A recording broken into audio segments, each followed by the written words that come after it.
Shannon Sharpe and Terrell Owens said when I went to school, black girls called me ugly. What? Shannon Sharpe and Terrell Owens, when I was young, going through school, black women called me ugly, right? But Shannon Sharpe, you let a 19-year-old snow bunny put a dog leash around your damn neck and walk you around calling you monkeys and apes and the N-word. So you mean to tell me you don't date black women because they called you ugly when you was a child? But you'll let a white woman dog walk your ass butt naked around her bedroom, calling you every monkey and ape and N-word there can be. But it's okay when a white woman disrespects me. It's okay for the white woman to put a dog collar around my neck and call me the N-word. It's okay for the white woman to put a dog collar around my neck and force me to engage in racist sexual play. But if a black girl calls me ugly, I'll never date one again. Yeah, don't make But a white woman could dog walk me butt naked and call me an ape and a gorilla and an N-word, and it's perfectly fine. You a goddamn hypocrite. Yeah. And if you ain't talking no dough, then I ain't interested. Look, they say the sky's the limit, I'm going farther than that. She keep blowing on my phone, so I called her mama, come get your daughter back. They just want a little bit of fame, get them boys whack. What, baby? Little one eye, bust your brain, better get a hard hat. They say the sky's the limit, I'm going farther. They can try to, but can't kill me. I'm immortal. I just bought a nigga life, ass and did a side, come with that order. You lazy, the reason you broke, you don't know how to hustle. Don't try me, they know I'm stressed, son. Look, red rum, red dot. Hit the block when 12 come. Look, know I'm thuggin' to the fullest, asking for a bullet, cause he never felt one. Stick him to the wall, this a nail gun. Riding with my dog, tryna nail something. Yeah. I said on you when he got your partner too. Yo, welcome to It's Up There Podcast. I am your active and attractive host for another episode of the fastest growing podcast in the market right now. I do want to salute to each and every person that has clicked this video. We have one of my favorite people in the world back on this Up There podcast. We are in Hyperion season 2, and we have my friend, my partner, Dr. Umar Johnson. How are you, my brother? Peace and Pan-Africanism. Glad to be back in Nashville on It's Up There podcast. Good to see you, my brother. Man, I got a lot of love for you, and you know, I always position that first, right? Because no matter, our conversations is to learn. It's yes, for people to actually grab something from it, and a lot of the people enjoy it. I do see some of your fan base, which you have a rather large fan base. Some of them don't understand our dynamic. They don't understand that sometimes I give you room to clarify position. Yes, sir. You know what I'm saying? And I try to push a little more for the people. Which is necessary. Exactly. And so I just want to set that standard before we even move forward, that it's a lot of respect in this room between us. And what we do here is for our people to actually get something from conversations rather than just sit down and have this powwow and no one actually deposits anything or withdraws anything. So I want to set that standard first. How have you been, my brother? I've been well, my brother. I've been well since the last time we connected. What has been going on?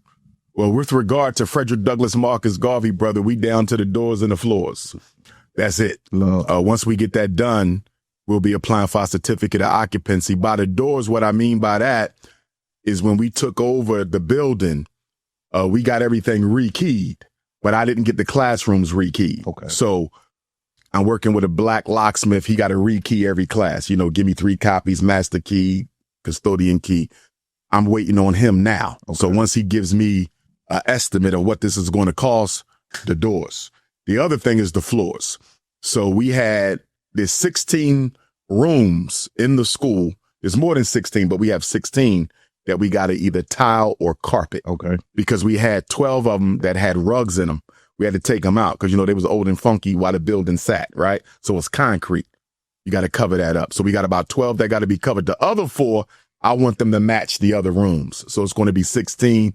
We did get 2 estimates from 2 commercial companies.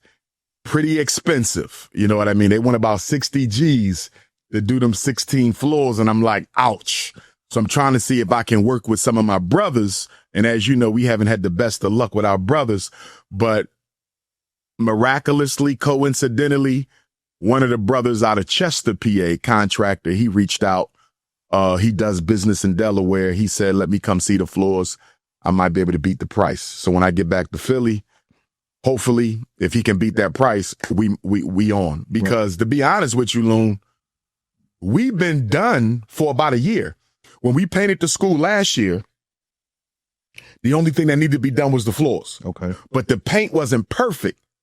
So in me trying to get the paint job done perfect, we wasted a whole year. You follow what I'm saying? So now I'm like, forget it. Right. Let's get everything done. And if I need to go back and touch up on the paint, we do it later. But I can't keep letting years go by because, as you know, when you do this kind of work, time fly. Yeah. You notice that. Interview, next thing you know, 6 months. What? Yeah. I would say the one downside of speaking and traveling and interviewing, your life speeds up 24. It's all a blur. Yeah, the life, I'm like, the year's over. Yes. So, I learned that you got to keep your foot on the gas because if you don't, another 5 years will go by, we still not open. You feel me? Right. So we've been done except floors, doors, and paint for a year. Wow. So technically, this should have got done last year. But I'm not going to complain. All things in divine timing. Facts. Do you feel as though you still have the same desire? Is the fire still burning for the fire FDMG? still burn. Sometimes the fire go dim, right? You get discouraged, right? But something always happens to bring you back. I'm very heavy into my spirituality, so I do a lot of solitude. In fact, when people ask me about romantic relationships, a big reason why I'm not in one is, and our sisters are good people, right? But when you are on a political mission that has a spiritual foundation, sometimes women can't adjust their lifestyle to yours. Right. And so when you come off the road and you need a couple days to just get back in sync with yourself, they want you to be wrapped up into them. Yes. I can't do that right now. I got to get myself right again. Yes. And so what I'm learning on the romantic side, that when you date a sister, when you have a spiritual calling on my life, because although my work is political, it's spiritually based. You got to make sure you have a woman who can accommodate your mission. Because a lot of women want to take you from your mission and put all of your attention on her. And don't get me wrong, you have needs and you have a right to those needs. But at the same time, you got to temper some of that because of who you with. Right. You see what I'm saying? Yes. I'm not the rapper. I'm not the actor. I'm not the comedian. I'm not the dancer.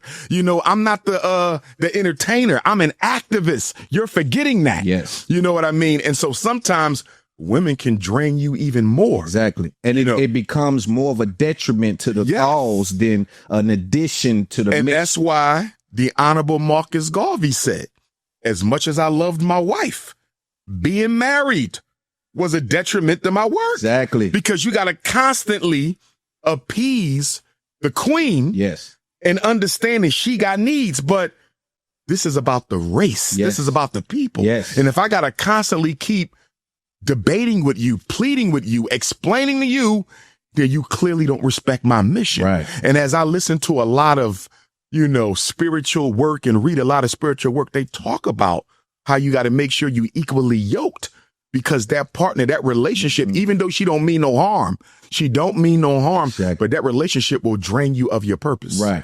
And that's why a lot of great men, they went at it alone. Like me. And see, right now, me and you, speaking of, is like, and it gets harder. And I'm going to tell you something. I greatly undervalued the ability to find a partner on this level.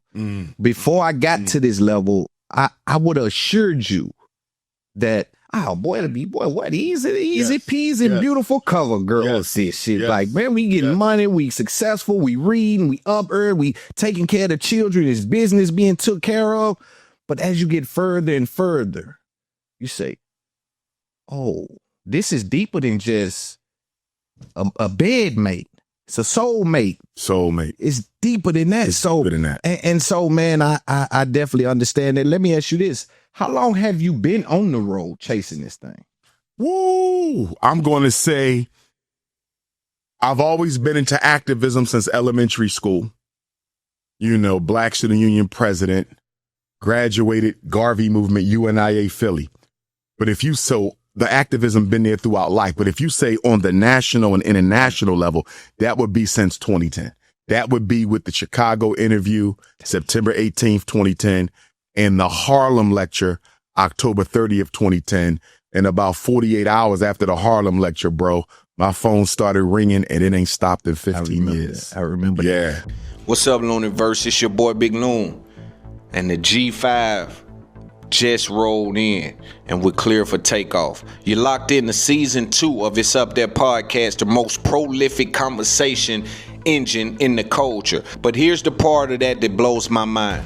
About 60% of the people who watch every single week still have not subscribed. It's a victim of habit.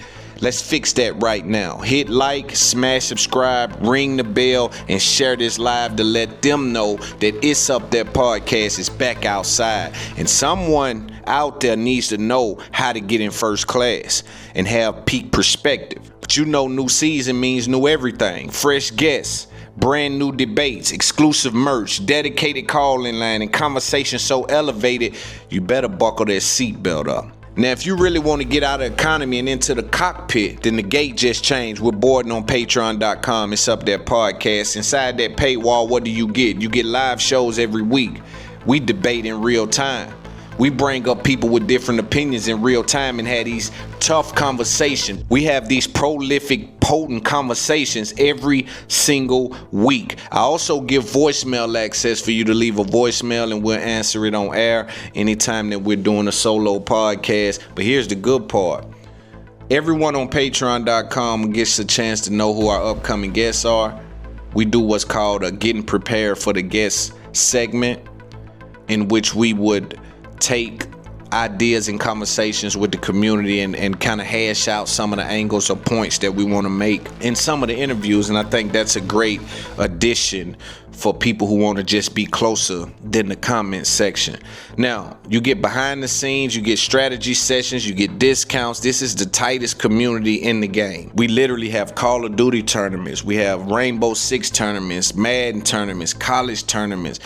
Like, we have so much going on in the community. We're now centralizing everyone, and I need to see you head over to patreon.com. It's Up There podcast. Pick a tier, grab a seat, join the flight crew, because this is who's steering the culture.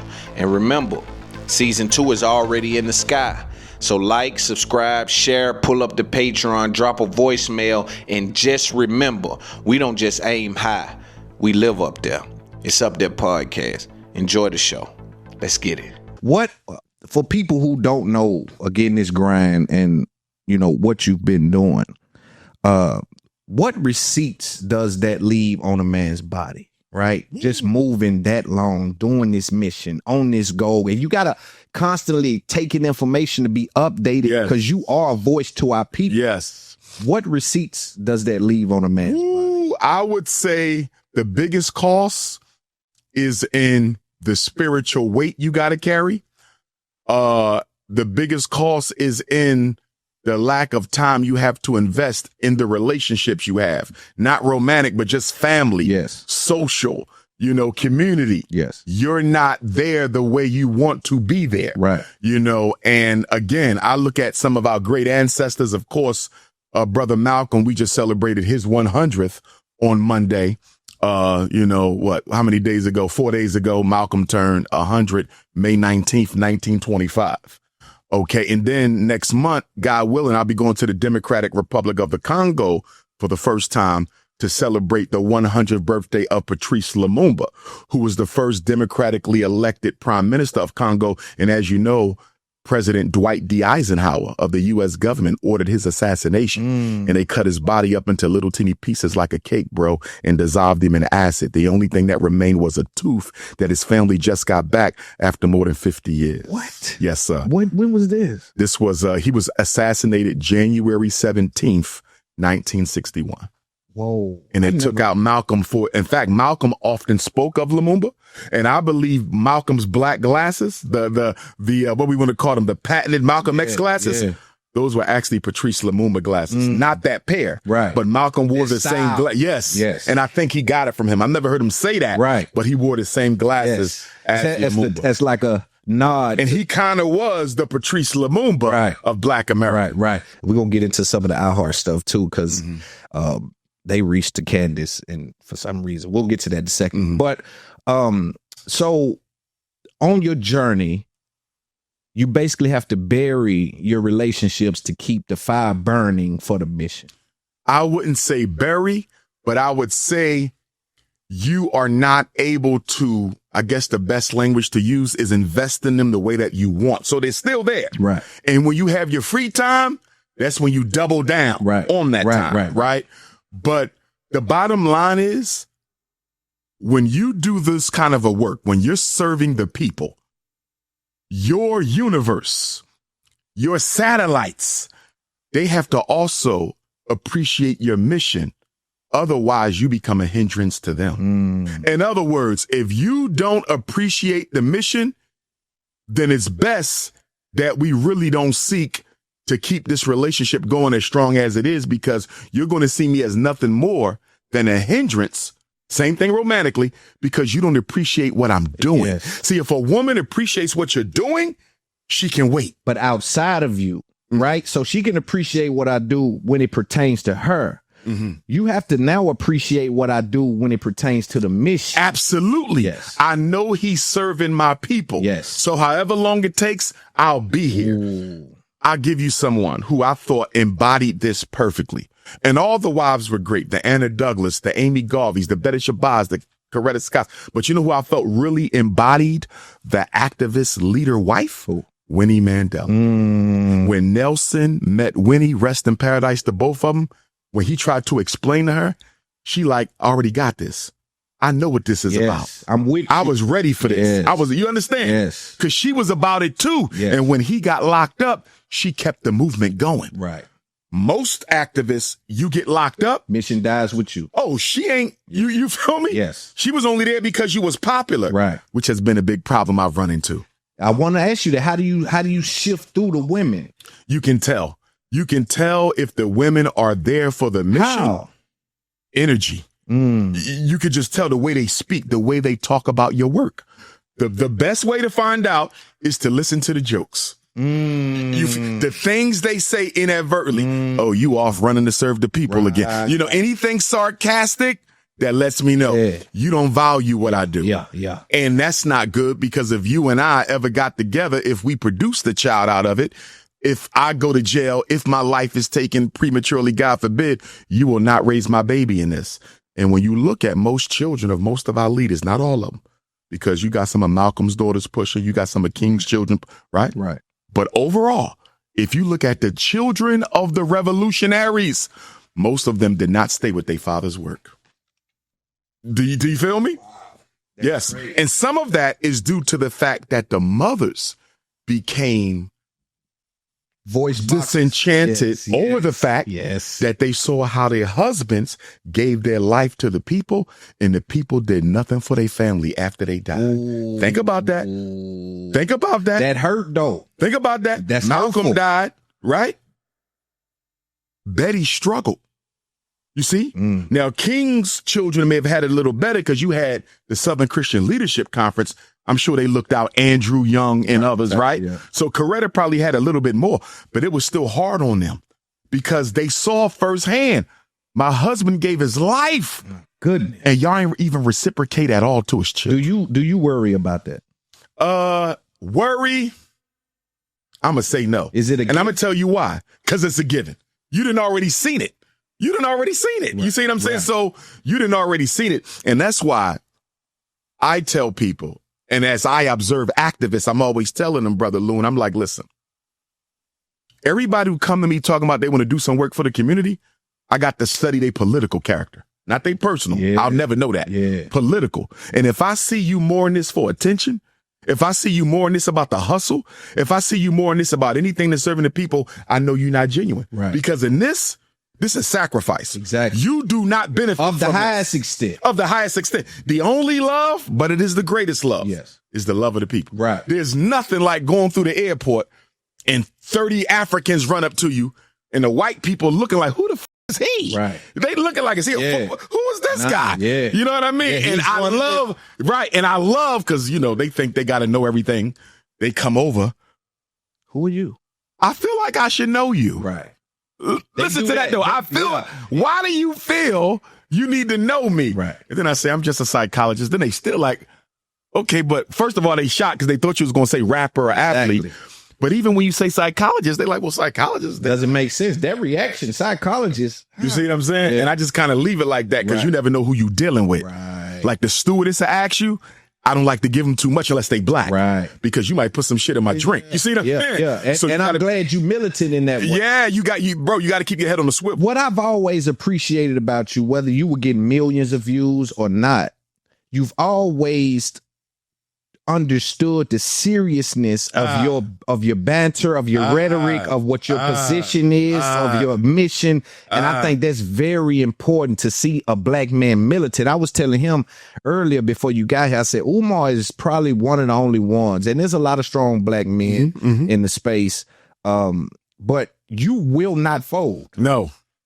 And bro, trust me, us other black men, we say, if they let Umar on CNN, if they let him on MA, he's not folding. Oh, no, sir. So don't send the invite. And that's why they ain't going to send me. You'll never see me on there. Now, I just got an invitation to be on Piers Morgan. We about to talk about him in just a second. You know, and I didn't accept it because I noticed with some of them, even though he's really popular and he got millions, don't bring me on there for no nonsense. Yes. And what I noticed, and I went through this a little bit with Fox Soul. No disrespect to Fox Soul because they just reached back out to me. I'm going to give them another chance. But you don't take somebody with these kind of credentials and this type of following and this seriousness behind his work and put him on a panel with goofballs. At all. And you see? At all. That's what Piers Morgan, I got an invite for a white podcast. I'm not going to mention his name. He's very popular. He wanted me to debate Jesse Lee Peterson, right? Now, me and Jesse Lee Peterson, are you familiar with him? Yeah, I know Jesse. We've debated before. I was on his show before. He was on Fox Soul before. Okay. He and I have shared airways maybe 3 times, right? Okay. I turned down the interview, right? Because I said, I am not going to go on this show. And this was live in studio. And I think he's in Florida too. I am not going to go on this show and debate another black man, even though he is for the entertainment of white people. Right. See, when he first reached out, Loon, I'm thinking we're going to have a conversation like us. We're going to go around the world and talk. No, I want you to debate Jesse Lee Peterson. You already know what he stands for. Right. You already know what I stand for. So this cannot be serious. Yeah. You want us to fight each other for the entertainment of Caucasians. I'm not doing that. And I appreciate you for saying that. Matter of fact, let's get to Piers. So Piers Morgan has been in the news or in black culture going viral right now, in particular for he was on a panel. Let me get the names right. I think it was, I want to make sure I have the young lady's names. I mean, I don't have the names. Nonetheless, it was Piers Morgan, Mark Lamont Hill, Myron Gaines from Fred. Somebody sent me a clip. Right. And so what we had is Piers Morgan was in a scenario where he asked for this young lady. He invited her to say a racial slur. The racial slur was in front of Mark Lamont Hill and another guy who's a black man. The other guy who's a black man had and he would press the trigger and it'll put out a flag and say on it. During the interview? I didn't see that part. Okay. Yeah, because they would blur out on certain platforms. They wouldn't let it be I only seen. saw a clip, but I'm right. And so I wanted to ask you, what is your reaction to that clip of that situation? That is the exact type of situation that I don't want to be a part of. I don't mind the racism, but let it be someone of an established intellectual background. Right.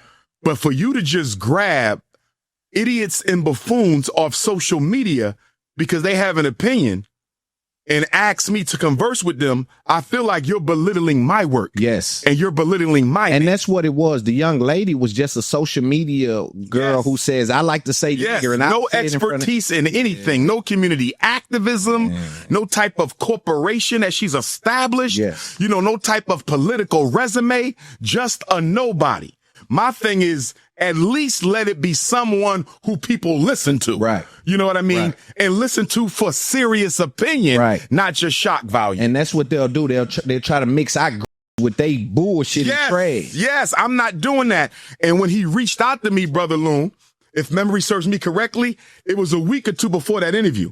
So I believe he wanted me as a part of that, because in the email that I got from his assistant, it specifically said that they wanted to discuss the fundraising behind our brother down in Texas, right?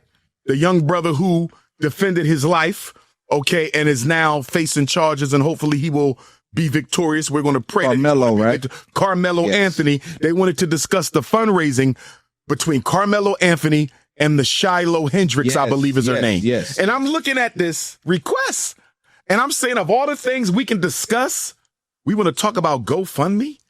I already knew it was nonsense. Right. This is all you want to discuss with Dr. Umar. Yeah. This fundraiser and this fundraiser. Right. I said, this is nonsense. I believe he wanted me on that platform. Did you see Mark Lamont Hill's response to it where I thought he did a good job.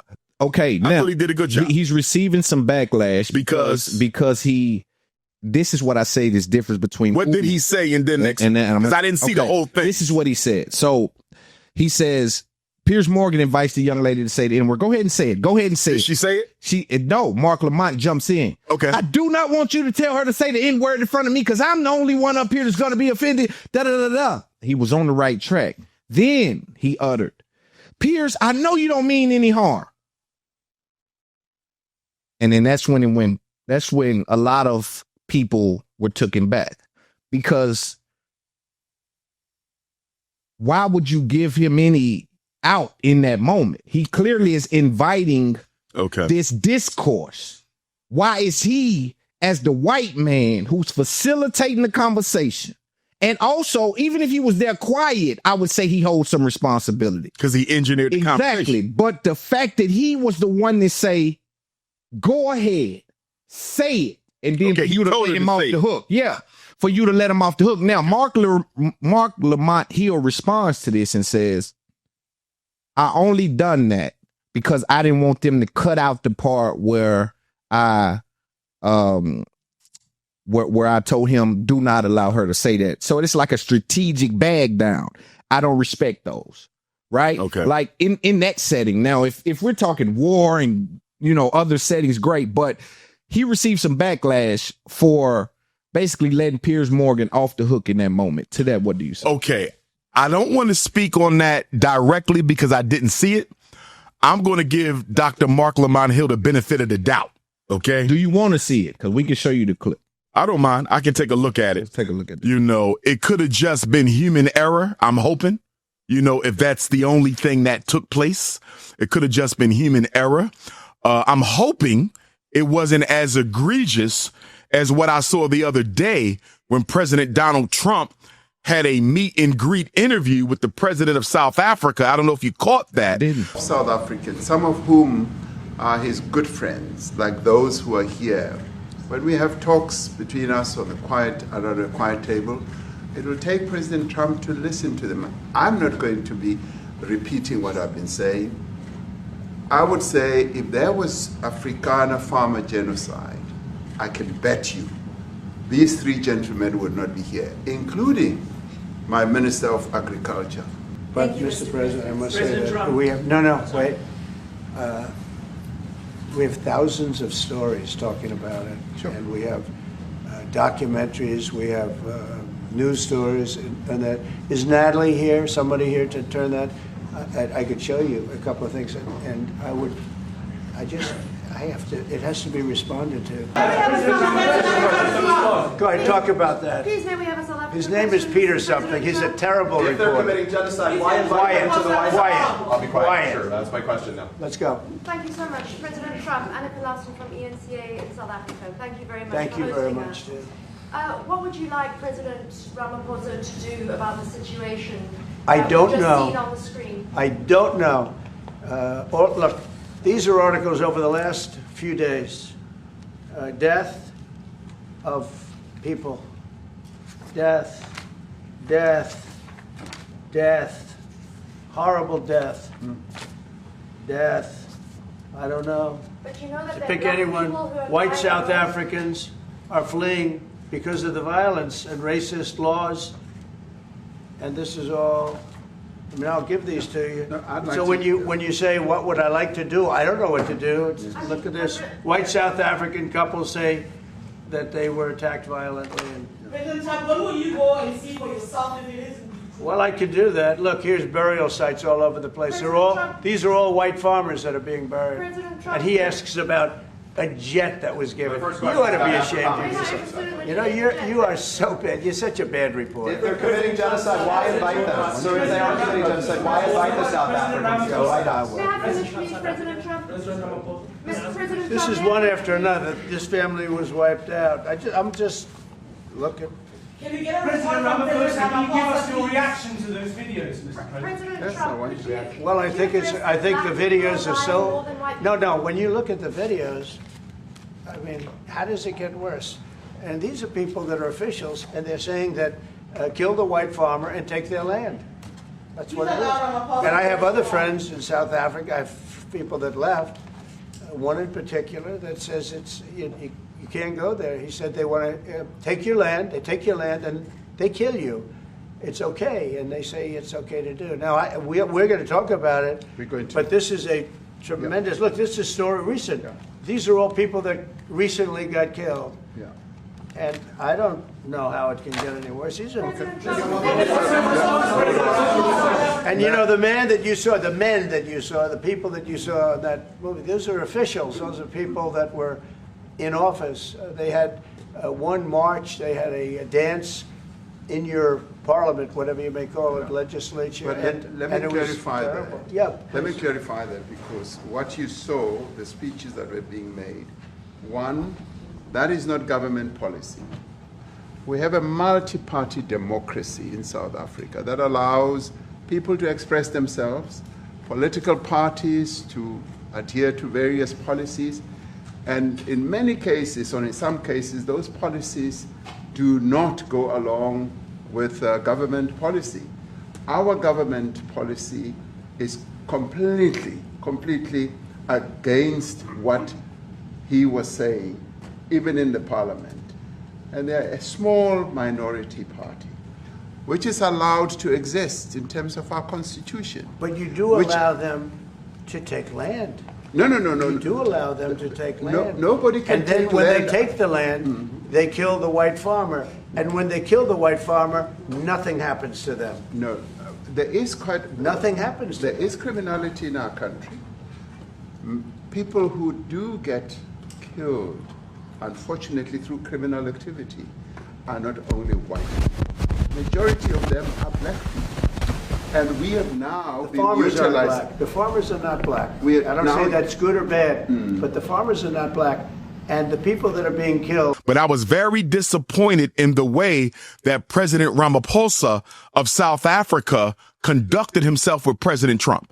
I really feel that he allowed President Trump to drive the I conversation. did see him meet. I didn't get the chance to watch. You gotta watch it. I felt like he completely disrespected the South African people who I love. I'm very close with the South African family. And I felt the president of South Africa did not assert the dignity of his people by defending why so many South Africans are considering appropriating land from these Caucasians, because y'all invaded our country centuries ago, stole that land, enslaved us on our own territory, and now you have the audacity, President Trump, to call me a criminal to take back what was stolen from me by white criminals. And I really felt the president of South Africa let Donald Trump push an untrue narrative in his face, in his face. I know and you not doing. say nothing back. I really felt he dishonored all of the great South African leaders that have come before him. You understand? No way Shaka Zulu was going to do that. You follow? No way Chris Hani. No way Steve Biko. No way Robert Sobukwe was going to sit in the White House, understanding what the U.S. government has done to Africa, and sit there and let President Trump accuse you of being complicit in genocide when this country has financed genocide against different African populations throughout time. I really felt he did the South African people a disservice by letting Donald Trump treat him like he was a child. Why? What? That's what I'm talking about. So, and I got respect for Mark Lamont Hill. I think he's a scholar. But what is that? Like, what is that? Like, what? It's the ship. And what I mean by that, when you're raised in white public school, when you're raised in a church that's filled with white Jesus images, we are conditioned from childhood, Brother Loon, to serve and service Caucasians. And you have to become conscious of your subservience in their presence so you can work to undo it. Because what in effect is happening in that moment with President Ramaphosa, if this happened with Dr. Mark Lamont Hill, their unconscious takes over. You see this? You don't even recognize that you are conceding your masculinity to this Caucasian male. You're not even conscious of it. It is your unconscious conditioning that is kicking in without your knowledge, forcing you to get down on bended knee before these Caucasians. And you won't do that. No, sir. In fact, I'm going to go harder with the Caucasian to make sure my ship, if it's still there, doesn't get activated. You feel me? So if they say, Dr. Umar, we might have one or two whites in the room. Cool. But I need you to know something. I don't change my message. So make sure you understand that I'm not changing. Same thing with the universities. Well, you know, there's going to be white students in the audience. This is a predominantly white institution. That's fine. Yes. But I don't change my message. Make sure they understand that. And that's what it to us is so important, because you see these scholars that the smarter they get, they it's like they lose the veracity that men have. And I'm gonna tell you a big reason why. There's a few fears associated with the male ego. One fear is money, unfortunately. We'll put cash above the honor that we should have in defending our people, right? Right. If I disrespect, if I offend, because you're not disrespecting. Right. If I offend this Caucasian, it might mess with my pocketbook. I couldn't care less. Yeah. In fact, I tell people all the time, one of the best things ever happened to me was growing up in the North Central Philadelphia ghetto, because once you taste poverty, you're not afraid of it. Exactly. You feel me? Exactly. I'll go back if I need to. Figure it out again. You see what I'm saying? Yeah. So that's number one, the loss of money. Another one is the loss of access to white space. Oh, man. Both in the media and in the social world. I'll give you an example. And I know we're going to talk about this later, but I want to give you an example. Take Shannon Sharpe real quick. Shannon will not be affected financially, I don't think, as a result of this lawsuit. Because in the social media world, there really is no code of ethics. Right. It's all about views, right? You're right. Financially, I think he still gets his contract. You know where he may lose? You know where Sean Puffy Combs may lose if he wins the case? They will never again get invited to certain privileged white functions. Yes. And as a member of the bourgeoisie, having access to white Infinity space Stone is sometimes worth more than the money. Yes. Do you feel me? Yes. Getting invited to this. Yes. Getting invited to that. Going on these exclusive retreats with these billionaires. You may never get that invitation again. And so sometimes the scholar, not saying Dr. Hill did this, but I've seen it done, so I know what you mean. Right. I'm going to compromise my truth. I'm going to compromise my truth in this moment, because if I get branded as a black man, think about that. If I get branded as a black man by the white man, I might lose opportunities to be around white people. Yes. And that's kind of your only one up in a lot of spaces. Is that I'll be at the white part. Bingo. Yeah. Because we value everything they do more than what we do. Exactly. This is why we'll go to the BET Awards and we'll fight. Yes. We never fought at the Grammys. Whoa. We never fought at the AMAs. nosebleed. Do you feel me? Yeah. Will Smith slapped Chris Rock and they banned him for a year. Yeah. You feel me? Yeah. And I still don't know if he's allowed to go back now. You're not going to do that in white space. Right. But you'll do it around Yes. Now, let's take a look at this. I want you to look at it really quick. 1 second. This episode is brought to you by Prize Picks. the most exciting way to play daily fantasy sports. It's just you against the numbers. You pick more or less on 2 to 6 player stats projections, like you'll pick Patrick Mahomes for up to 2 passing touchdowns or Saquon Barkley for more than 60 yards, and you watch the winnings roll in. I've been using Prize Picks, and it's just so simple. I can make my picks and submit an entry in less than 60 seconds. That's just 1 minute. And the withdrawals, it makes the experience even better. After you win, you definitely don't want to wait. And don't miss out on Taco Tuesdays. That's where selected player projections are discounted up to 25%. Go to prizepicks.com, use my code IUTP to receive a guaranteed $50 when you play just $5. Again, that's prizepicks.com, my code IUTP. If you support the show, sign up for Prize Picks, use my code, and watch the winnings roll in. This is daily fantasy sports made easy. Salute to Prize Picks for supporting the movement, and let's get back to the episode. Access to white Infinity space Stone is sometimes worth more than the money. Yes. Do you feel me? Yes. Getting invited to this. Yes. Getting invited to that. Going on these exclusive retreats with these billionaires.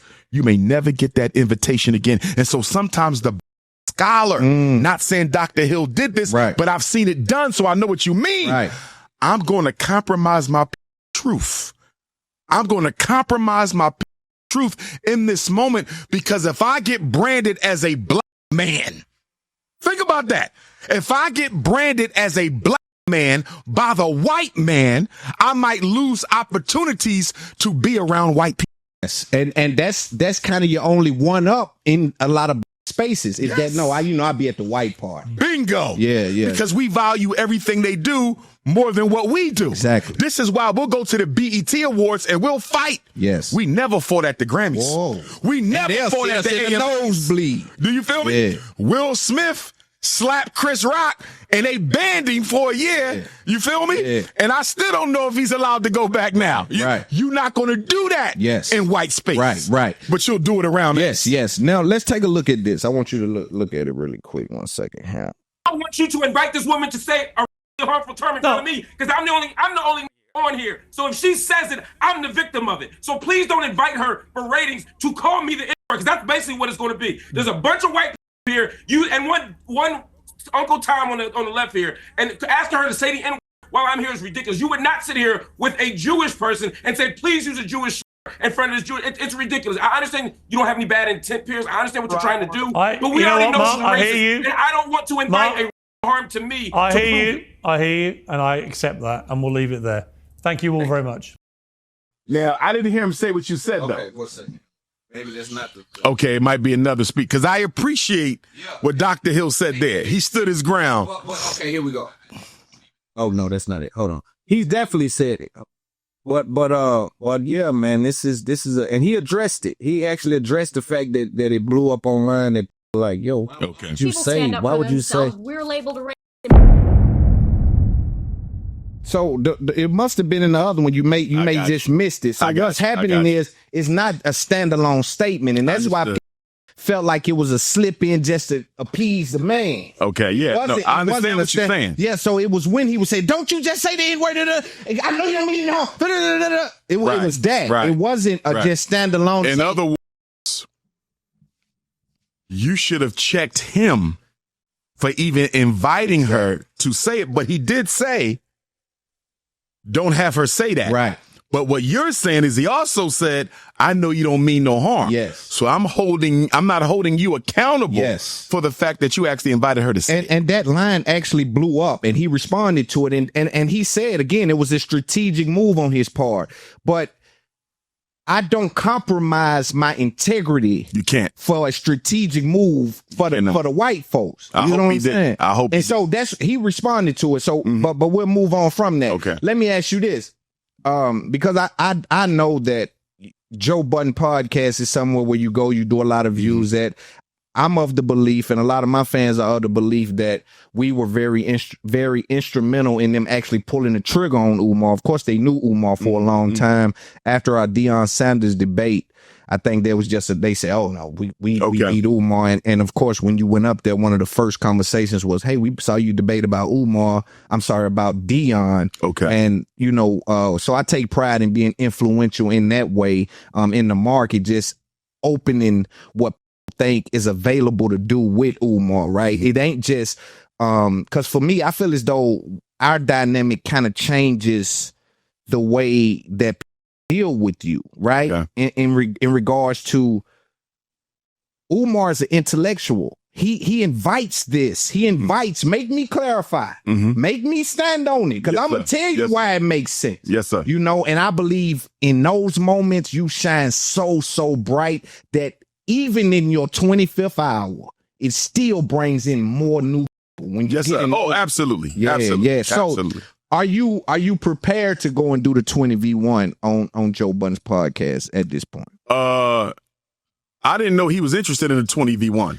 That's what is. If you go to Joe Budden's podcast, they have Mark Lamont Hill there to combat you on your way there. Right, but I thought 20v1 was when you pop. I mean 20v1, just 20 versus Umar. Yeah, you know. I thought you was talking about. Man, I'm like, wait a minute. So Drake rephrased that when the Kendrick thing was happening, when everyone seemed like they were going at Drake, he was like, "Oh, he called it 20v1." I got right. So now I just kind of played on that to say, yo, Umar, the next time you go to Joe Budden, it's definitely gonna be a lion's den. I see what you're saying. I see what you're saying.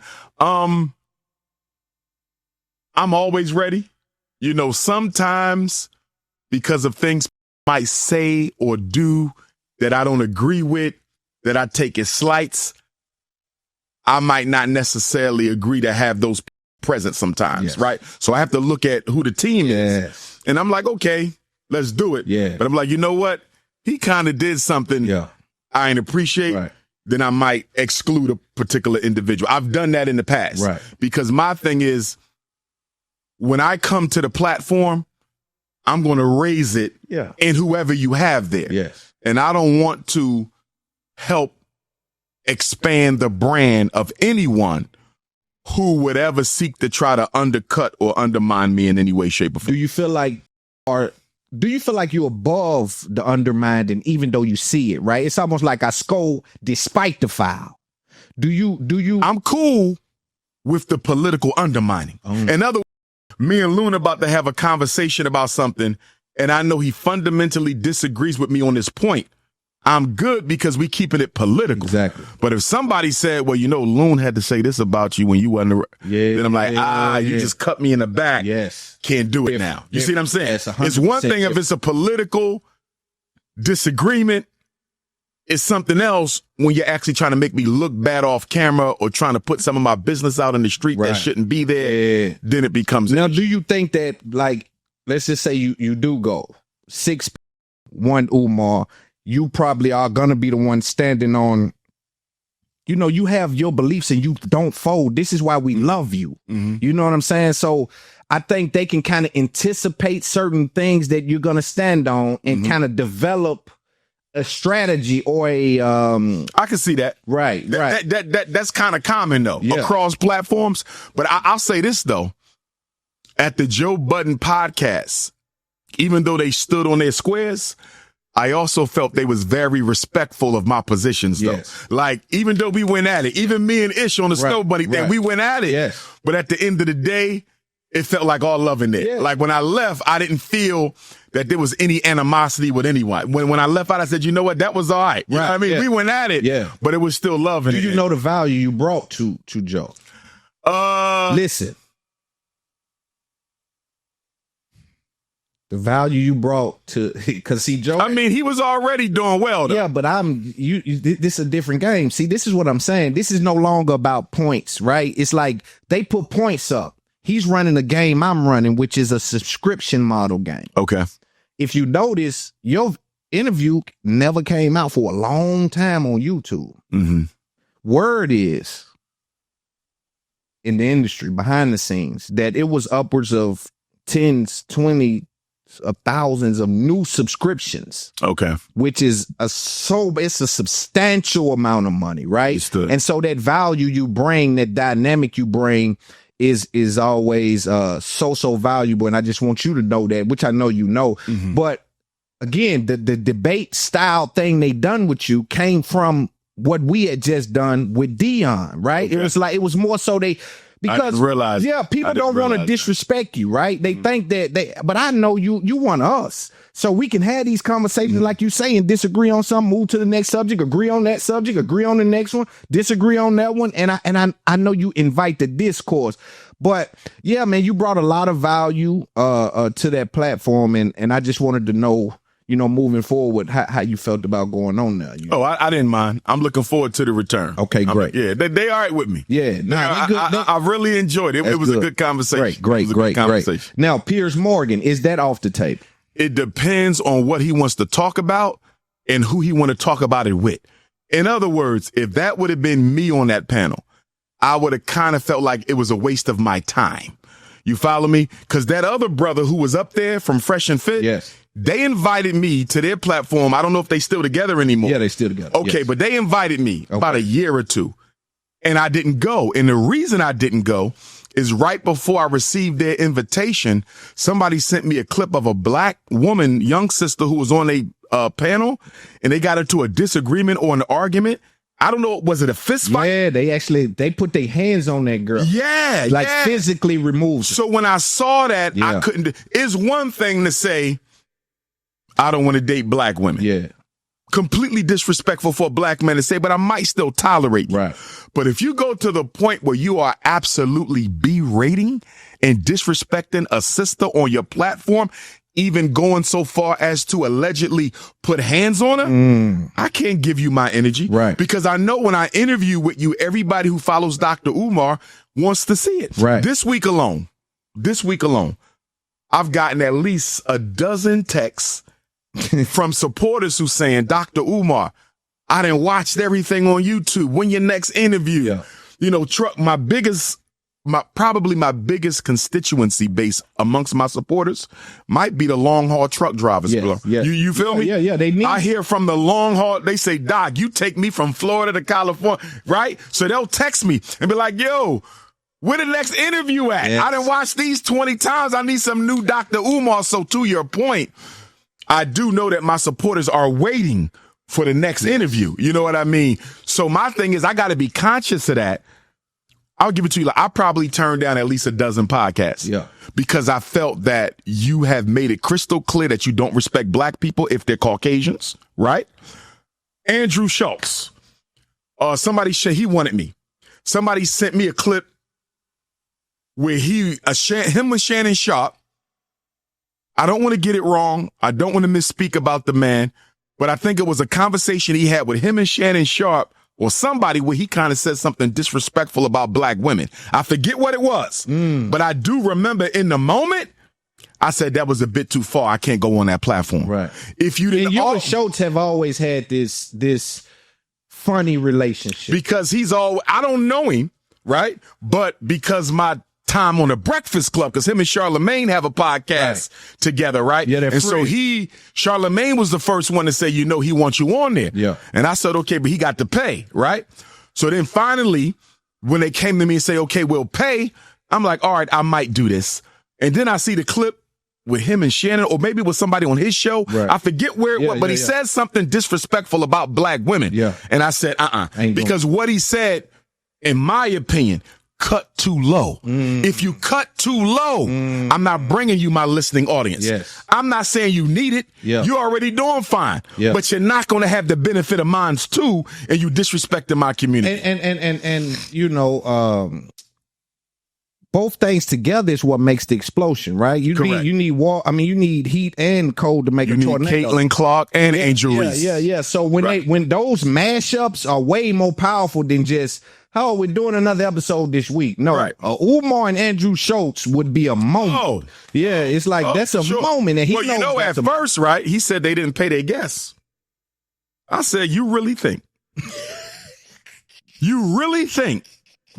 Dr. Umar Ifatunde, the #1 black scholar in the world, #1 Pan-Africanist, it ain't even close, or #2 Pan-Africanist, because I'm going to give #1 to President Ibrahim Traore of Burkina Faso, right? So the number 2 Pan-African is number 1 in the West. And you think I'm going to come and give you a conversation that we know going to go viral. Oh, my God. That you know you're going to get paid on. A bunch of money. And you think I'm coming for free. I said, guess why? But guess why the expectation is that? It's because the other black scholars in those positions that you are in will charge us. And go to the white man for free. Not me. In fact, you got to pay more. You understand? That's why we love Umar. Most of the podcasts I've turned down have been white. And they've offered nice amounts. But I can't do it because I've seen you say and do things that to me was too deep of an aspect of disrespect that would allow me to sit down and have that conversation. So do you think Schultz is racist? I know Schultz. I believe all white people are racist. So that's not the question. The question is, do I think Schultz is a bigot? Right? Yes. Racism is what? Complete control and domination for your group of resources, opportunities, and privileges. ROP. That's it. It has nothing to do with how I feel about Loon. It has nothing to do with how I feel about Dr. Umar. You understand? Right. I want white people to have the advantage always when it comes to resources, opportunities, and privileges. It's not personal. It's business. Yes. The business of political, economic control and domination. Yes. That's all racism is. Bigotry is when you bring in that emotional component. Bigotry is when you made it personal. Bigotry is when you say, I not only want white people to dominate the resources, opportunities, and privileges. The reason I want them to dominate is because I think black people are monkeys. I want them to dominate because I think they are inferior. I want them to dominate because I think God invented them to be our slaves. You see that? That's bigotry. Racism ain't personal. Bigotry is. Wow. Is Schultz a bigot? I don't know. I don't want to misspeak on him. Yeah, because I don't know him well, but I've been in his presence a couple times. You know, me and Charlamagne has business together with iHeart, so I've been on Brilliant Idiots, and I've been in his vicinity. I don't think he's racist, but I don't know what's going on with him. Bigot. Your definition of racism, right? I understand. So I can't. Right. You say you don't think he's bigoted. I don't think he's bigoted. Yes. Okay. So but that's for you to examine, and that's for you to distinguish as it pertains to your feelings that approach to how you gather your information. You know what I'm saying? And let me say this to you. A big reason why I haven't been on these popular white podcasts is because I understand racism and how it operates. No matter what you learn from me, you're not going to change your ways. Right. Because there's no Caucasian on earth that's going to abdicate their white privilege so black people can get a fair opportunity. So for me, it's almost a waste of time to have a conversation about race and racism with white people because you're never going to change. Yes. You do not change racism. You destroy it. You see that? So when I sit back and I get these invitations from these white podcasters, I know what y'all want to talk about. Y'all want the Dr. Umar shock moment, and y'all willing to pay me for it. Yes. That's all right. But at the end of the day, I value my time. And for me to sit down and have conversations about race and racism with people who are never going to stop being racist is a waste of my damn time. That's a fact. I have nothing to prove to Caucasians. And I'm telling you, man, and a lot of people talk. I feel that coming. Yes, sir. Yes, sir. And that's the difference I would say between you and a Mark Lamont Hill, right? Is because in those moments, I just don't, in my heart, I don't see you excusing that behavior on any level. And I'm not. Even Joe Budden. And I can't say if he did, but I'm not. Even he works with Joe Budden at this point. Even his boss, Joe Budden, came the next day and kind of got him online. Are we good? Is what? Okay, switch it to 1080 because it probably was that. So switch it to 1080. This is still going, so we'll keep moving. So Joe Budden actually came and kind of had a conversation with him on the next episode, and he told him, he's like, why are you even on Piers Morgan? You're on Joe Budden's podcast now. This is Joe talking to him. Like saying that, hey, our platform is huge. We got a lot of people listening. You're smoking right now. You're viral here, viral there. Why go there? And he was like, why should it? Because In Mark Lamont Hill's, I didn't have a problem with him going, though, because I do recognize the need to sometimes clarify who we are, and that's what I was in white space. Yes, that's what. So I'm not against him doing it. So it's okay to do it, but just stand on the business. Stand on the business. And for me, I'm going to pick and choose what white spaces I'm going to go in. Right. You know what I mean? And that's why with Piers Morgan, when I saw what he wanted to talk about, I said, this is not serious. Right. Yeah. And my thing is, if I'm going to go into a white space, I needed to be serious. Right. You feel me? Yes. Because I know you ain't going to change who you are. Right. White people have never changed, never will. You understand? So I know that, but at least let it be serious. But for me to come on your program just for you to try to make a mockery of my way of life and what I'm living and dying for, it can get real personal real quick. Yes. And I don't want to subject myself to it, because at the end of the day, anybody will look me in the face and say, you knew what you were walking into. Yes. Why did you walk into it? Exactly. Are you familiar with the Ryan Clark and RG3 back and forth this happened? I am. Ryan Clark and RG3. Ryan Clark and RG3. Here's where I am. So as we know, Caitlin Clark's team was playing Angel Reese's team. Right, and there was a hard foul. Caitlin Clark made a hard foul. I saw the foul. Okay. I definitely thought it was unnecessary because I saw how she kind of pushed her a little bit. I saw it. It was on purpose. Okay. I think Caitlin Clark still harbors some animosity towards Angel Reese because Angel Reese still won the national championship. So even with people saying Caitlin is the better player, you believe she still hates Angel Reese? Of course, because Angel Reese prevented Caitlin Clark from getting an NCAA Women's National Championship. That matters. Yes, it matters. You feel me? That matters. Yes, it and matters. Angel Reese is the reason Caitlin Clark is not an NCAA champion. Angel Reese is an NCAA champion. Right. So no matter how many white people worship Caitlin Clark, every time she steps on the court with Angel Reese, you're the reason I don't have a college ring. Yes.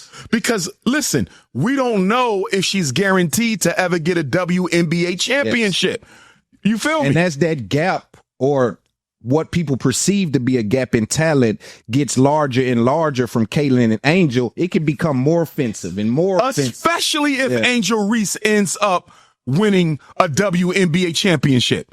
You understand? Yes. See, you have your popularity vote, and then you have your actual achievements in your profession. Right. You see what I'm saying? So Dr. Umar may be very popular in the community, but I also have my achievements as a school psychologist. You see, there's a difference there. Yes. So somebody can say, you might be more popular than me, but you ain't saved more children from the school to prison pipeline than me. Yes. I can say I'm more popular than you, and I save more children from the school to prison pipe. You understand? Yeah. So Caitlin Clark can always throw in Angel Reese's face, I'm more popular than you. White people have made me the face of the league, right? Yes. And Angel Reese can say, that's fine, but I still got this, and you don't, and I got it on your time. Ooh. Do you see that? Ooh. Do you see that? Yeah. Because you got to understand the narcissism that is at the heart of the collective white personality. They're not supposed to lose to black people ever. Cooking. Now, let's go to this. First of all, I think it is such hypocrisy for white people and the Negroes who serve them like RG3 to try to turn Angel Reese into a perpetrator of a crime when she was the victim here. Once again, they have made Caitlin Clark the victim. The victim. She committed the foul. Yes. They made her the victim. That's how white privilege operates. Wow. Let's look how when the police unalive us, right? The young man in Cincinnati whose father unalived the police officer Rodney Hinton in response to a police officer unaliving his son, right? Right. They still made the police officer in the murder of the child. They still made the police officer the victim, although he pulled the trigger. This is how white America operates.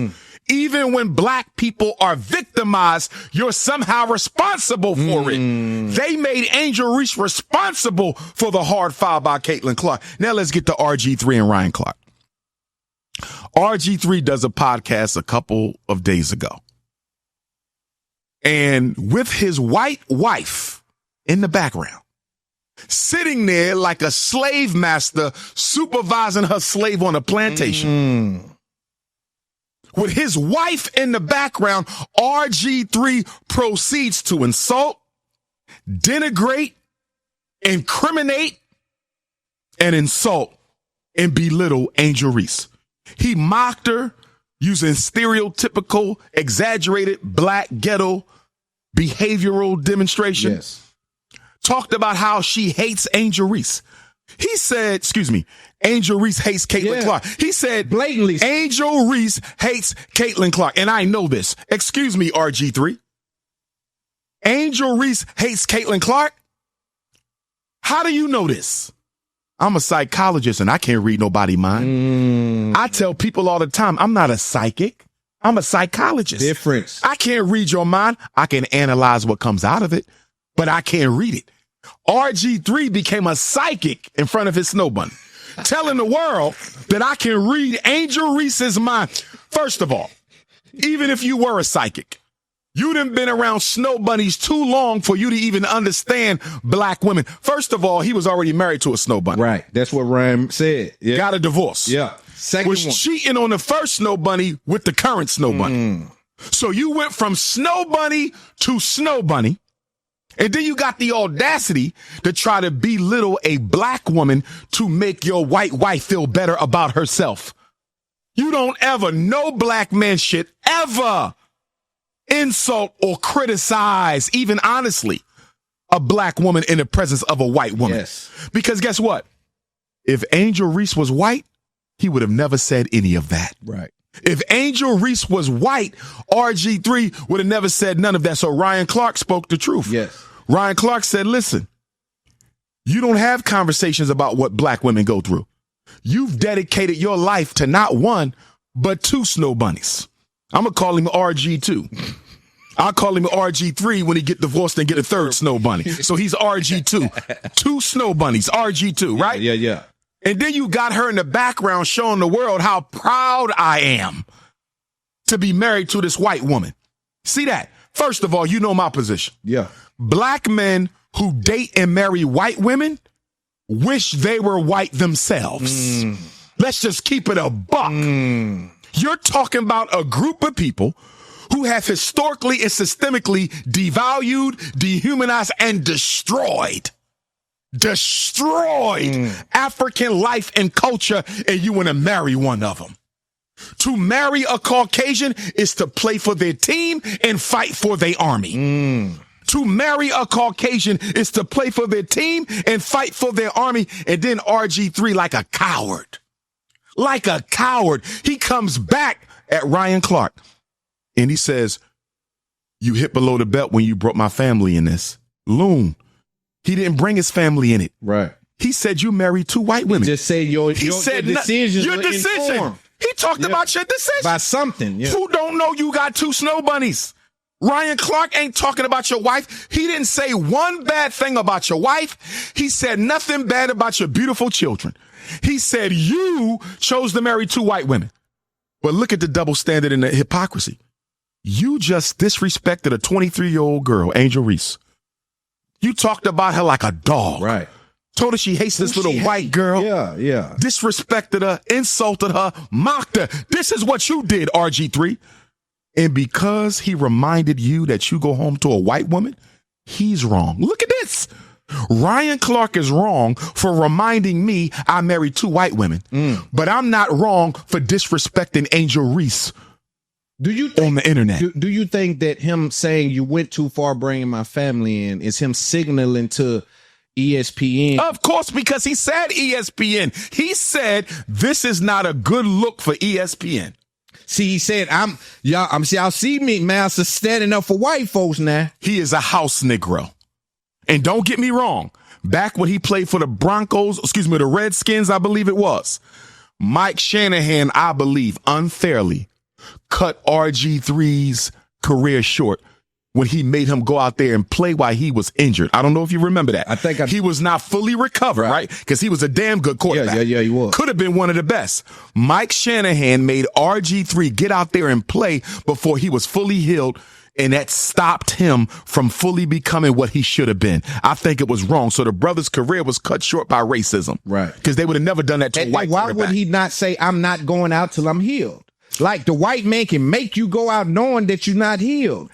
Depends on the politics of that situation. You don't think so? I wouldn't have done it. Antonio Brown took his shirt off and said, I'm out of here. Right. But at some point, to your point, it comes back to whether or not you're willing to compromise your black masculinity. Yeah, that's the thing. A big conversation that we as black men need to have with each other without our women around is, when are we going to start compromising our black masculinity for money? When are we going to stop compromising our black masculinity to get access to Snow Bunny coochie? When are we going to stop compromising our black masculinity to get jobs?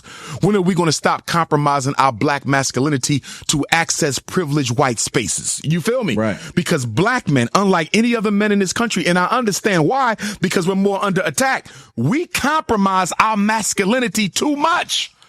Too much. And for RG3 to sit up there and say, this is a bad look for ESPN. Yeah. Why are you bringing that man's job into this? That's crazy. His podcast, your podcast. Right. Your private podcast, his private podcast, and you're going to bring his job in it. So you said because he reminded you married 2 white women, he's supposed to lose his job? But it was okay for you to disrespect Angel Reese. Look at the difference. Yeah. Don't even mention a white woman. Right. Don't even mention a white woman. You should be fired. But it's okay for me to perfectly disrespect this young kid, this young 23-year-old sister who's been disrespected enough. And I'm going to add on top of it to prove to my wife and her family that you can trust me anytime against my own people. Mm-hmm. And then people said, well, Ryan Clark has no business talking because he has a baby by a snow bunny. And this is what I'll say to that. I don't know him personally, and I don't know his background well. But from what I've seen, Ryan Clark is one of the more racially conscious sports commentators we have. Yes. Stephen A goes back and forth. Sometimes Stephen A stand hard. Yes. And other times he will clean out. Yeah. You follow what I'm saying? So I believe that when Ryan Clark made that beautiful child, right? Mm-hmm. He was not, politically speaking, who he is now.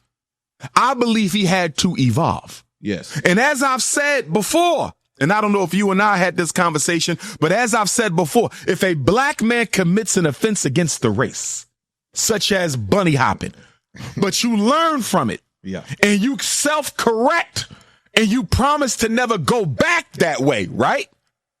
I don't have a problem with you coming back into the race. From what I can see, and only Ryan Clark can clarify, but from what I can see, it appears that that child, that beautiful child that he made with that Caucasian woman, was made a long time ago. And since that time, Ryan Clark has grown into a socially conscious and politically loyal black man. And if that is the case, if he is completely healed from the Snow Bunny crisis, he has a right to speak on it, because Ryan Clark's wife ain't white RG3, she black. Right. Yeah, and then it's true. Hey, check these cameras too, sir. Make sure they're still going. Also, I want to talk about this because there's a growing concern with me that I'm noticing, like, because now I have a community, right, with this podcast and all of this. So sometimes I go in there and I speak with the community. I went in there and there's this constant conversation about interracial dating. And it's, as you know, it gets a lot of traction online. People are interested in why is it divided or why is it so inclusive? There's questions on both sides.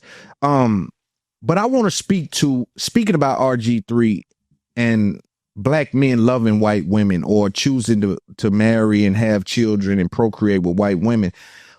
It seems like that a large percentage of these gentlemen that I've bumped into or have had conversation with, the minute that they love on a white woman and they get into a nuclear family with her, they abandoned all understanding and love that they had for black women, even their mother. Right? It's almost like the way that they speak about black women after they now are dating white, the way that they view them and keep them away. And I heard one guy say something that highly offensive. Keep the dirty mouth black women away from it. And I'm like, your mother is black. How did you abandon the love, the nurture that she gave you? What happened in that process? As a psychologist, what is your outlook on black men getting with white women and abandoning all understanding and love that they had for even their black mother? There could have been trauma from the mother in some of them circumstances. Sometimes the trauma can be so acute that the pain forces you to go into a completely different direction. That's very true. My mother abused me. My mother sexually assaulted me. My mother allowed other people to abuse me, sexually assault me. My mother was emotionally unavailable. Trauma can do that. But even in trauma, Loon, there is still self-hate involved because you know what white people have done to you and continue to do to you. You understand? No snow bunny hopper is ignorant of the fact that white people have been the greatest enemies of African people. Nobody is ignorant to that. So, because remember now, although I don't support you going to the Arab, I don't support you going to the Asian, I don't support you going to the Indian or the non-African Latino, those were still options for the bunny hopper. You chose white on purpose. You see? So in choosing white, you're making it clear I'm self-alienated. Right. In choosing white, you're making it clear I'm a self-hater. In choosing white, you're making it clear I don't want my children to look like my mother. You are making it crystal clear I am switching sides, and I'm switching sides publicly. That's correct. And for people, and this is where I'm going to respectfully disagree with my brother Stephen A. Smith, because Stephen A. Smith responded to the RG3 Ryan Clark situation. And I thought he gave a pretty reasonable and leveled critique. But where I'm going to disagree with my brother Stephen A. Smith, and I know he had to say this because he got a bag to protect, right? He told Ryan Clark, don't bring up his wife and children. He didn't. He just reminded him that they were white. And Stephen A. Smith said this too, right? Right. But Stephen A. Smith kind of stated or alluded to the fact that his wife being white has nothing to do with it. You're wrong. Stephen A. Smith, you're wrong. That man's wife being white has everything to do with this situation because he's disrespecting a black woman while sleeping with a white one. It has everything to do with it. You can't say a snow bunny hopper is publicly disrespecting a 23-year-old black girl, young black sister.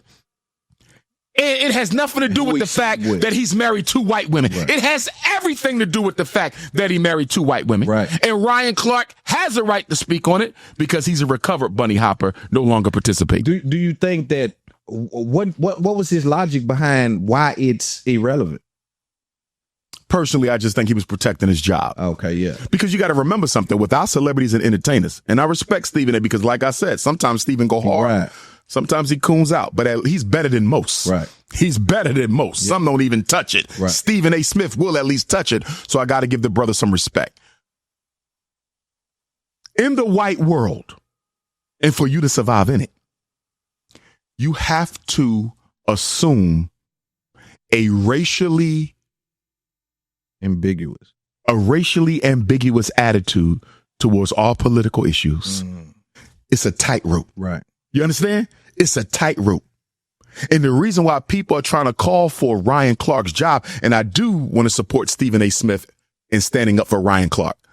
He said, this man ain't going to lose his job. And he a powerful voice over there. Yeah. And Stephen A. Smith said, I'm going to raise holy hell. Right. I'm not in charge. Right. But I'm going to raise holy hell if anybody tries to fire this man for telling the truth about this man. Right. So shout out to Stephen A. Smith for taking his brother's back on that. Right.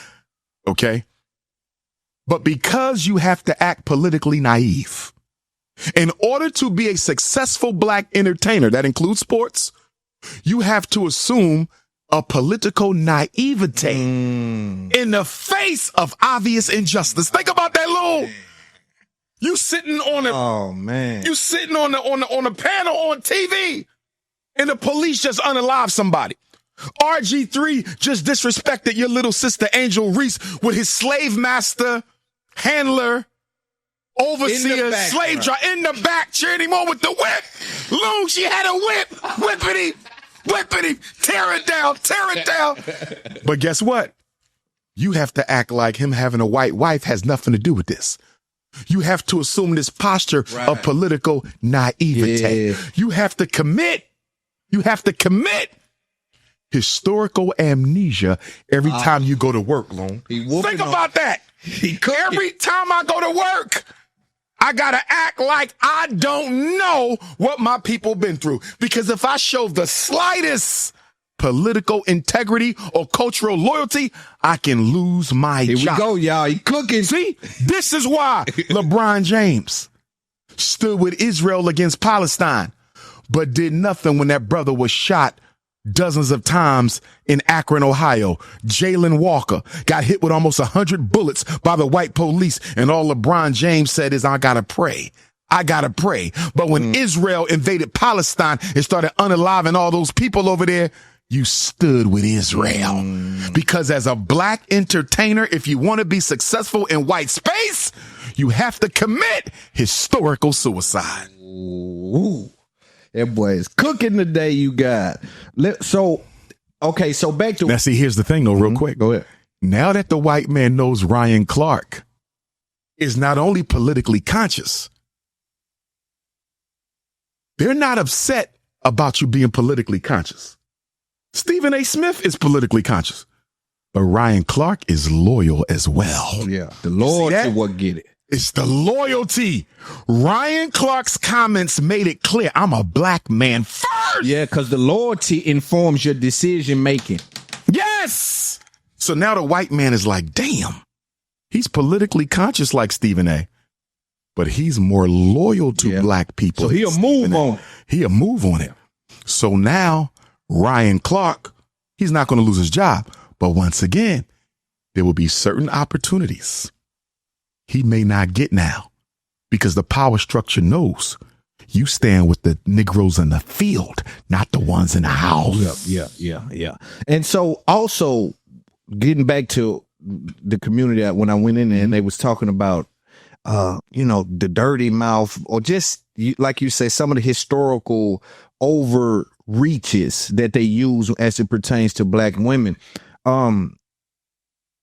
It just doesn't feel like trauma driven to me, because the particular things that they were pointing out, meaning, because me, I like to have a conversation. Yes, what are you saying? What is that? Like, I'm highly upset and you're about to get kicked out of here. But before I kick you out, what is that? Like, why are you talking about black women in this way? In any instances, like you say, even if honest, that means even if it's the truth, why is this even coming out of your mouth when your black mother took care of? Because you are proving that you are politically harmless to white folks. See, the white woman for the black man is the political surrender flag, Loon. When I walk into a space with a white woman, I'm letting every white person know I am not loyal to my community. I'm not loyal to my mother. I'm not loyal to my father. I'm not loyal to my neighbors, the children I went to college with. I am loyal to you. The white woman is the black man's nonverbal mouthpiece. By having her next to you, you are making a political statement to the world that I am loyal to the white power structure. Yeah, and so I asked, I'm like, yo, what is... Man, I don't like, they talk too much. They argue too much. Listen, black women love me. I love black women. I don't hear no bunch of arguing. But here's the question I would have to any black man who maligns and denigrates black women to justify dating white. First of all, you were going to date white even if you were treated well, because your abhorrence for black women is not just about how she treated you. Your abhorrence to black women is about the fact you always wanted a white one.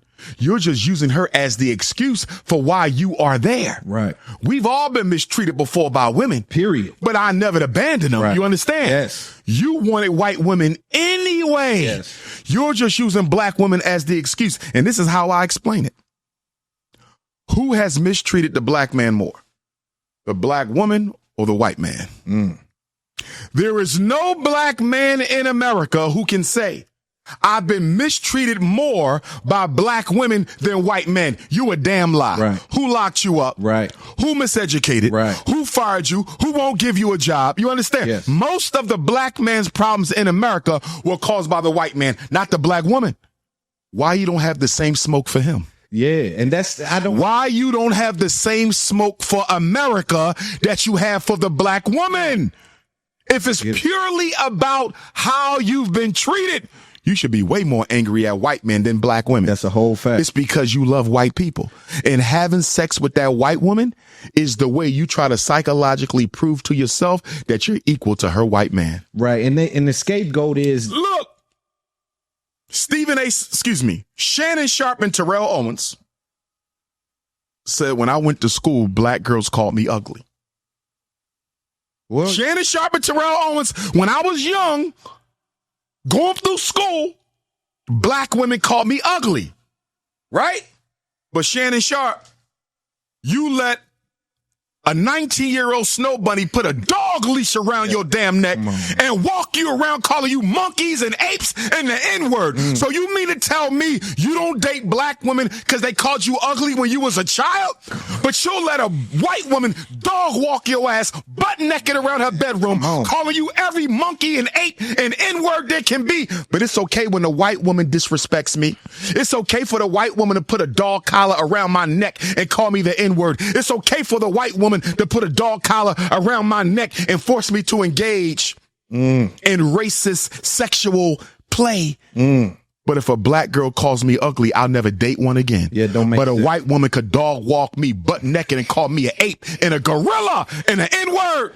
And it's perfectly fine. You a goddamn hypocrite. Yeah. You hate yourself and you hate black women. Stop making excuses. Right. And sometimes it feels like that they don't hate black. They just feel like they hate what a black woman had to be. A lot of times black women are kicked into survival mode. So sometimes that we are responsible for how they are. They say, I like the white woman because she's passive. She's docile. She's feminine. She's supportive. She allows me to lead. You know why? Because she don't need you for anything, idiot. The white woman needs nothing from the black man. Let me say it again. The white woman needs nothing from the black man. Let me say it one more time. The white woman needs nothing from the black man. And when she tired of you, she'll just accuse you of rape or get a divorce and take half your damn bag. Right. Shannon Sharpe about to pay this white girl $25,000 per cheek. And she looked like 2013 Steve Nash. Look like a 13-year-old boy. Yeah, and you're going to pay her $25,000 for an ass cheek she don't even have. Man, she looked like she needed to be passing the sodomite. And then they got the nerve to be calling black women gold diggers. Well, if black women are the gold diggers, Loon, show me an OnlyFans model. Show me a black OnlyFans model who about to get $25,000 a cheek. Right. And them sisters got fat asses. They worth the 25. You feel me? Yeah. You talk about center buns. Listen. They got the center buns. Man. And they not getting 25 grand a cheek. I'm looking at this white girl ain't got no backside. And you about to give her 25 grand a cheek. Because it wasn't about the body. It wasn't about the looks. It was the craving. It was about the color of the flesh. This is about whiteness. I want proximity to whiteness. So do you think, Shannon? The closer I am to white people, the better I feel about myself. So you think Shannon Sharpe, because I sometimes think that it's the activity. I sometimes you don't find it odd that the brothers who go the most for the white girls tend to be the darker brothers? Yeah, I definitely find it odd. And I'm saying this as a dark-skinned brother. I find it odd. Look at them. Don't get me wrong. You get light-skinned brothers and mixed-race brothers, they got a white mother. Right. We understand. Yeah. Not acceptable, but we understand. You get light-skinned brothers who only date white.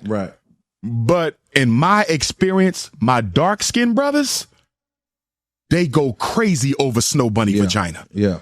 They go crazy over Snow Bunny vagina. Activate something. Look at RG3. You just got a divorce and went and wifed up another bunny. Self-hatred, brother. There's a book, France Fanon. I don't know if you heard of him. He was from Martinique. Okay. He's one of our greatest black revolutionaries. They murdered him not too long after they murdered Dr. King. They had to get him out the way because he was serious. Okay. He was a psychiatrist. He wrote a book called Black Skin, White Mass. Every Snow Bunny hopper needs to read Black Skin, White Mass. And guess what? He had a Snow Bunny, but he told the truth. He told the truth. He talked about how black men who date white women have an aspect of self-hate. And by dating her, you're trying to baptize yourself into equality with the Caucasian male. Wow. And that's why I don't trust black men who date white women. At all. Never. Wow. You go home to my enemy and you don't think I know you telling her what we just talked about? Because you got to remember, the black man knows he's always at the mercy of her.